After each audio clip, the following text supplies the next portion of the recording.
Olá, gente. Nós vamos falar sobre estrutura populacional. Então, a gente está vendo aqui um crescimento da população, né? Está mostrando aqui um gráfico.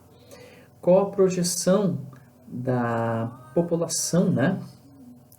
E a gente vê que assim, ele tem uma estimativa que até 2050 a população mundial chega em torno de 9 bilhões de habitantes, né? A gente vê que as regiões desenvolvidas dos países, regiões em desenvolvimento, né, como a África, a Ásia, menos o Japão ali, né, que vai ficar em torno ali de uns 7 bilhões e meio ali, falando ali, claro, todas as outras regiões, América Latina, Micronésia, aí por diante, né?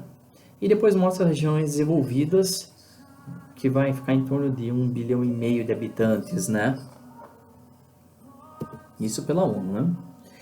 Qual que é a consequência, né, do rápido crescimento? É a questão da organização das habitações, o emprego e a renda. A gente sabe que com o crescimento rápido, e a gente percebe pelo gráfico ali que a população dos países em desenvolvimento, né, vão acabar, por exemplo, essas regiões, geralmente a questão da organização das cidades, habitação, ela não segue o crescimento da população, uma questão meio desordenado, né, na maioria das vezes. A renda, a questão da renda também, né, ela numa renda base, né, um alimento, área cultivável, questão de lixo, né, a gente vê que o lixo, por exemplo, a questão de descarte do lixo, a questão dos lixões, a questão de uma organização em relação a isso, né? E também a questão dos recursos naturais, né? Questão de organização disso. Taxa de natalidade, né? Taxa de natalidade, o que vem a ser? O número de crianças nascidas vivas para cada 1.000 habitantes. Então, para cada 1.000 habitantes tem um nascimento, cada 1.000 habitantes, 10 nascimentos. É essa a ideia da taxa de natalidade. Sempre a taxa de natalidade é por 1.000. Taxa de mortalidade. O número de óbitos em um ano por cada 1.000 habitantes. Então, cada 1.000 habitantes, eles calculam a taxa de mortalidade. Crescimento vegetativo é a diferença entre a natalidade e a mortalidade, ou seja, a porcentagem que a população cresceu. Vocês já vão entender isso, né? Por que cresce tanto a população, né? Vamos lá, vamos ver aqui 4 fases.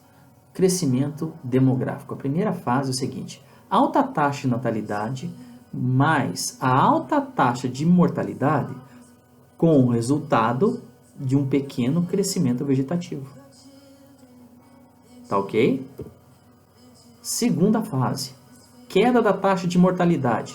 Tá morrendo menos gente.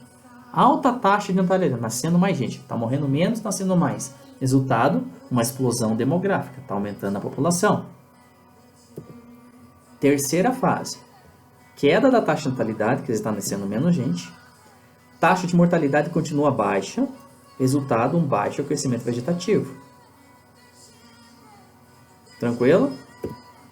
E por último, as taxas de natalidade e mortalidade se igualam em níveis baixíssimos, reduzindo o crescimento natural.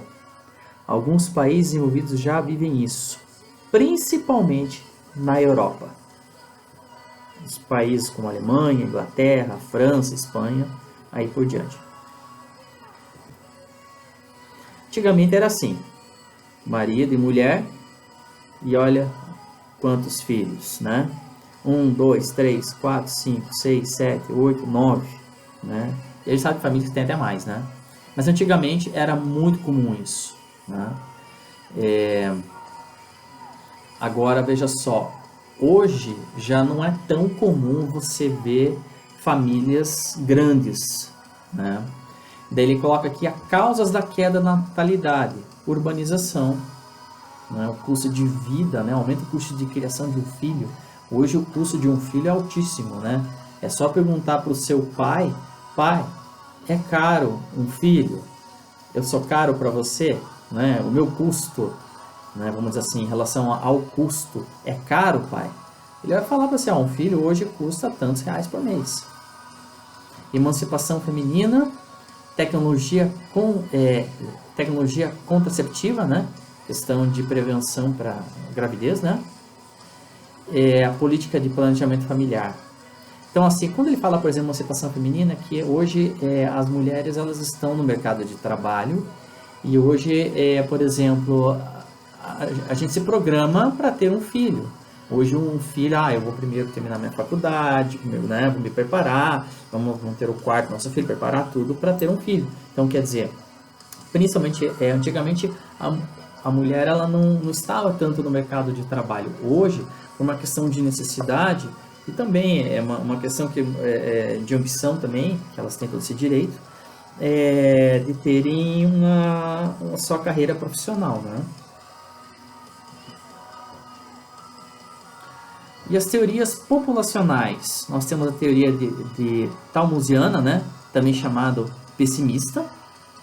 Nós temos a teoria neomaltziana, reformulação no caso da anterior, e a teoria reformista, chamada otimista. A teoria malthusiana, ela é formulada em 1798 por Malthus, tendo por base duas condições iniciais. Segundo Malthus, seria necessário a existência de catástrofes, tendo por objetivo o controle populacional.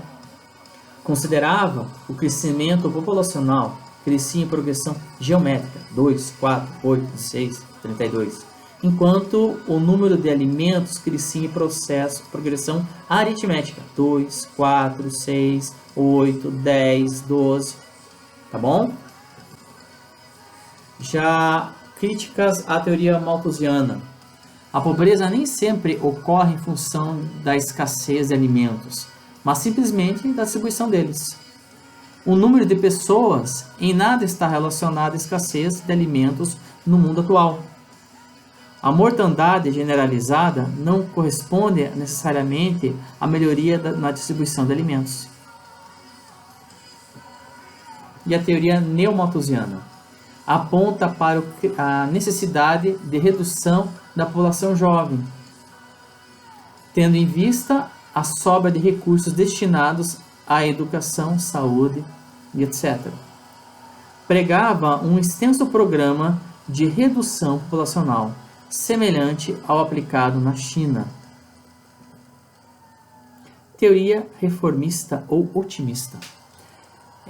Percepção de que a causa da pobreza não ocorre em função do número de pessoas, mas em função da distribuição de renda. Prega a melhor distribuição dos alimentos, principalmente considerando o nível tecnológico no mundo atual. Pirâmide etária. Nós vamos agora aprender como fazer uma pirâmide ou como interpretá-la. Você percebe que tem ali a pirâmide, tem um formato em pizza e tem a outra pirâmide que é uma base um pouco diferente.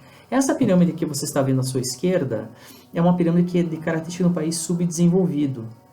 Tá? E essa pirâmide à sua direita, abaixo ali, é uma pirâmide que tem como característica um país em desenvolvimento. Tá? Ou melhor, desenvolvido também. Tá? Não só emergente, mas desenvolvido principalmente. Né? Veja só, a estrutura etária corresponde à distribuição da população por sexo e grupos de idades.